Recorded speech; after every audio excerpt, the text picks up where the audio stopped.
Сәлем достар, 7-ші сынып алгебрасының 490-ға арналған бірінші БЖБ-сын, бірінші нұсқасын қазір қарап көрейік. Алгебралық бөлшектер тақырыбы.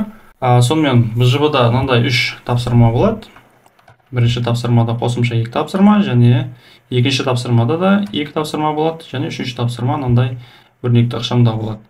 Сонымен жеке-жеке әрқайсысына тоқталайық. Келесі алгебралық бөлшек үшін 2 тапсырма. Біріншісі айнымалының қандай мәнінде алгебралық бөлшектің мәні анықталмайды. Екіншісі айнымалының қандай мәнінде алгебралық бөлшектің мәні 0-ге тең болады. Алгебралық бөлшек мына жерге көшіріп алайық. 5х қосылған 6 бөлінген 3х минус 9. Айнымалының қандай мәнінде алгебралық бөлшектің мәні анықталмайды. Мән анықталмайды деген кезде, осындай тапсырманы оқыған кезде сендер мына бөліміне назар аударуларың керек. Ол қай кезде 0-ге тең болады? X-тің қандай мәнінде бөлімі 0-ге айналып кетеді. Біздер білеміз, 0-ге бөлуге болмайды. Сондықтан мына жерде 3х минус 9 тең 0 деп жазып аламыз да, сосын теңдеу шығарамыз. 3х тең болады 9, және екі жағында 3-ке бөліп жіберсек, 3-тер қысқарады да, x тең 3-ке тең болады. Сонда біздер айтамыз, x-тің мәні 3-ке тең болған кезде, мына бөлшектің мәні анықталмайды. Өйткені мына жерге қазір 3-ті қойсаңдар, 3 көбейту 3, 9, 9-дан 9 азайтсаңдар 0 болады, ал 0-ге бөлуге болмайды. Сондықтан бірінші тапсырмада осылай жазасыңдар. X тең емес 3, мынаған тең емес, мынаған тең емес, осылай жазып шығасыңдар. Бұл А тапсырмасы. Б тапсырмасына көшейік. Айнымалының қандай мәнінде алгебралық бөлшектің мәні 0-ге тең болады. Енді қай кезде мына бөлшектің мәні 0-ге тең болады? Ол үшін біздер керісінше алымын 0-ге теңестіреміз. Өйткені 0-ді кез келген санға бөлсеңдер 0 болады. 0-ге теңестіреміз, сөйтіп 5х тең болады минус 6. Енді x-ті табу үшін екі жағында 5-ке бөлеміз. 5-терді қысқартамыз, x тең болады минус. Енді 6-ны 5-ке бөлсек, аралас бөлшек түрінде жазатын болсақ, минус 1,5-тен 1 болады. Немесе минус 1,2 деп жазып қоясыңдар. Міне бірінші тапсырма осылай шығады. Келесі амалдарды орындаңыз. Бірінші асын орындап алайық. Мен мына жерге көшірем. А квадрат плюс б квадрат. Бөлеміз а квадрат минус б квадрат. Енді мына жерде қараңдар, b минус а деп тұр ғой, мына жерде а плюс б деп тұр. Сондықтан мен мына орын ауыстырамын қазір. А минус б, барлығы адан басталатын болсын. Енді өрнектерді азайту кезінде орын ауыстыратын болсақ, онда алдына минус шығады. Және мына жерде минусты көріп тұрсыңдар, осы минуспен ол плюсті береді мына жерде. b болады минус b бөлінген а плюс б. Тең. Енді мына бізде формула, қысқаша көбейту формуласы.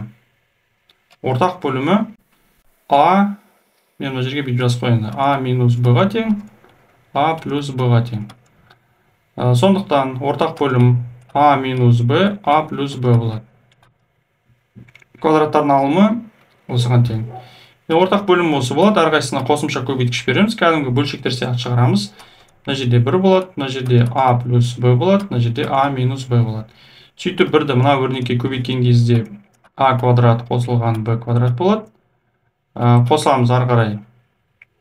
Мына енді жақшада ғой. b-ні b-ға көбейтеміз, b-ні а-ға көбейтеміз. Сонда қосылған а б болады, қосылған б квадрат болады. Ары қарай азайту. Енді бұл жерде мұқият болу керек. Мынау жақша түрінде жазылып тұр, мына алдында минус тұр. Жақшаны ашқан кезде мына таңбалары өзгереді қазір. b-ні а-ға көбейтсек а б болады, және b-ні б-ға көбейтсек б квадрат болады. Бірақ мына екі минус бізге плюсті беріп жібереді. Плюс б квадрат деп жазасыңдар мына жерге. Тең. Енді ықшамдайық мына жерде. б квадрат а б минус а б жойылып кетеді. Қалған көшіретін болсақ, а квадрат және б квадраттан 3 мына жерде қараңдар. 1, 2, 3 рет кездеседі, сондықтан қосылған 3b квадрат болады. Бөлеміз, енді бөлімін қайтадан ықшамдап жазып қояйық. Қысқаша а квадрат минус б квадрат болады. Болды.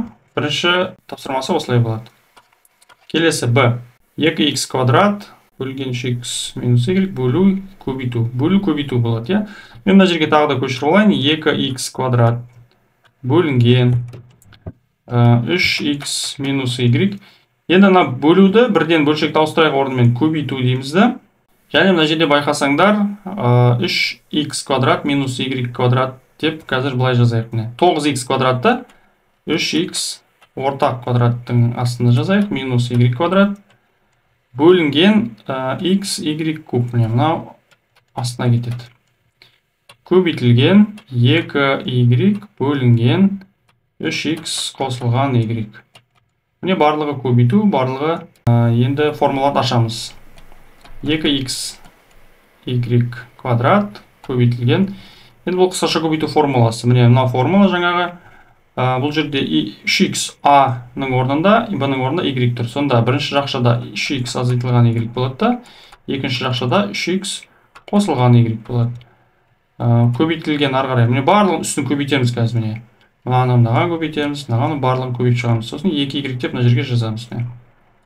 Бөлінген, астында дәл солай көшіріп шығамыз. 3x минус y жақшаның ішінде көбейтілген x көбейтілген y куб көбейтілген 3x қосылған y. Оны жақшаның ішіне жазып қоямыз. Енді қараңдар, мына қысқарады, мына жақша мен мына жақша қысқарады. Сосын мына жерде x пен мына x қысқарады. Сосын байқасаңдар, мына y квадрат, мына жерде y-дің бірінші дәрежесі, ол екеуі бізге y кубты береді.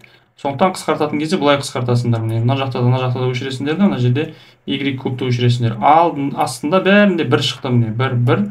Сондықтан ол жерде бірге бөлсек, санның өзі шығады. Сонымен не қалды үстінде? Y-тарды кетіп қалды, тек сан қалды, 4 қана қалды.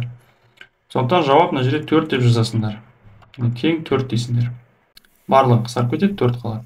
Бұл екінші тапсырма.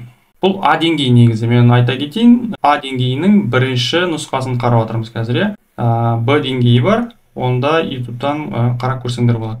Өрнекті ықшамдаңыз. Бұл жерде екі жақшаны көбейтеміз. Бірінші амал бірінші жақша, екінші жақшада. Ал сосын барып көбейтеміз әрине. Олай болатын болса, бірінші амал А дейміз. Енді астында бір бар деп есептейміз ғой біздер, бір дейміз. Азайтылған а квадрат қосылған б квадрат бөлінген а плюс б. Ортақ бөлім а қосылған б болады. Қосымша көбейткіш мұнда а плюс б барады. Мұнда бір барады. Олай болатын болса, бірден көбейте салайық, мына жақша ретінде қарастырамыз дедік. А-ны а квадрат, а-ға көбейтсек а квадрат болады. Сосын а-ны б-ға көбейтсек қосылған а б болады. Сосын бірді мынантайын сендер жақша ретінде қарастырасыңдар. Мына жерде және минус тұр. Сондықтан бірге жақшаны көбейтсек жақшаның өзі шығады, бірақ алдында минус тұрғандықтан бұның барлығы минус а квадрат минус б квадрат болып ашылады. Сосын мына а квадрат пен а квадрат азайтсақ 0 болып кетеді. Сонда а б минус б квадрат шығып тұр бізде. Бөлінген а қосылған б. Енді бұл жерде осылай қалдырсаңдар да болады, немесе жақшаның сыртына б-ны шығарсаңдар а минус б қалады, жақшаның ішінде бөлімінде а қосылған б болып қала береді. Енді екінші жақшаны көрейік қазір. 1 бөлінген б қосылған 2 бөлінген а минус б. Тең.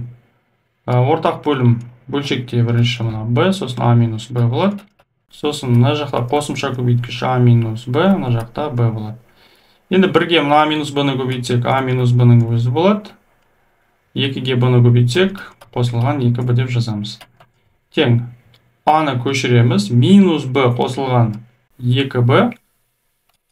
Ол қосылған б болады. Сөйтіп б бөлінген а минус б болады былай. Енді үшінші амал ол бірінші жақша мен екінші жақшаны көбейтеміз. б а минус б бөлінген а қосылған б. Көбейтеміз. Екінші амалда шыққан бөлшек ол мынау. Ал енді қарайық, немен енді қысқартуға болатын. А қосылған б қысқарады. А минус б қысқарады. Б мен б қысқарады. Бәрі қысқарып кетті. Жауап 1 болады екен. Тең 1 деп қойсаңдар болады мына жерге. Сонымен достар, бірінші нұсқасының А деңгейінің бірінші нұсқасын талдап болдық. Екінші нұсқасында және Б деңгейлерінде біздің YouTube арнамыздан көре аласыңдар. Каналға жазылыңдар. Пікірлерің болса комментарийға қалдырып кетіңдер.